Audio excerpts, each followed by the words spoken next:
حضرت عائشہ فرماتی ہیں رضی اللہ تعالیٰ عنہ، آپ کی گھر کی زندگی آپ کے اہلیہ بتاتی ہیں کہ جب آپ بستر پہ تشریف لاتے، اور یہ آپ کا معمول ہر رات کا تھا، ہر رات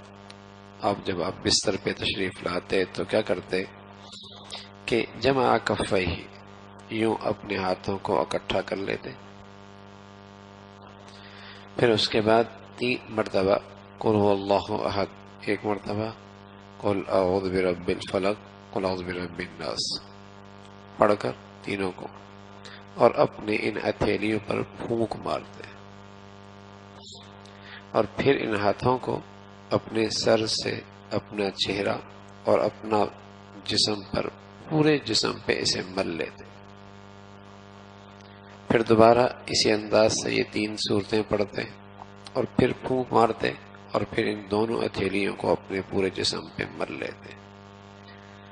تیسری مرتبہ 3 مرات، 3 مرتبہ ایسا کیا کرتے تھے۔ یہ 3 صورتوں کا اہتمام۔ شیطانی دور ہے، حاسد ہے، شریر ہے، کسی کا اچھا کھاتا، کسی کا اچھا پہننا آج کل گوارا نہیں ہے، کسی کی ترقی، کسی کی خوشحالی اچھی نہیں لگتی، نظر بد بھی برحق ہے، نظر بد بھی برحق ہے، حاسدوں کا حسد، شریروں کا شر بھی برحق ہے، اس کے اثرات پڑتے ہیں۔ اب وہ میٹھے بول، زبان کے پاکیزہ بول تو رہے نہیں کہ نعمت دیکھ کر اگر یوں کہے کہ ماشاء اللہ لا قوت الا باللہ، تو اس نعمت پہ کوئی منفی اثر نہ آئے۔ اب تو جلن ہوتی ہے اور تکلیف ہوتی ہے اندر سے، اس کے پاس یہ کیوں ہے، اندر سے خیرخواہی، بھلائی کے جذبات ختم ہو گئے، کسی کو اچھا کھاتا پیتا بہنا دیکھنا گوارا کوئی نہیں۔ تو ایسے وقت پہ تو ان دعاؤں کا اہتمام اور زیادہ ضروری ہے کہ ان تینوں صورتوں کے اندر یہ اہتمام ہے کہ اس قسم کے شریروں سے، حاسدوں سے، حسد،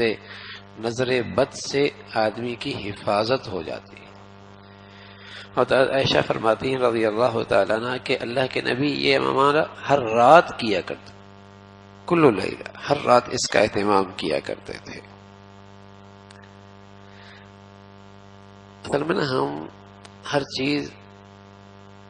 آنکھوں سے دیکھی اور اپنے ہاتھوں سے استعمال کیے، مشاہدے کی چیزوں پر نا ہمارا بڑا اعتماد ہو گیا۔ ہم سمجھتے ہیں جو کچھ ہم دیکھ رہے ہیں بس اسی سے حفاظت ہونی ہے۔ ایک اور غیبی نظام ہے، ایک اور غیبی نظام ہے، اور حقیقت میں وہی نظام ہے جس کا اثرات اس پوری ظاہری مشاہدے اور ظاہری زندگی پر ہے۔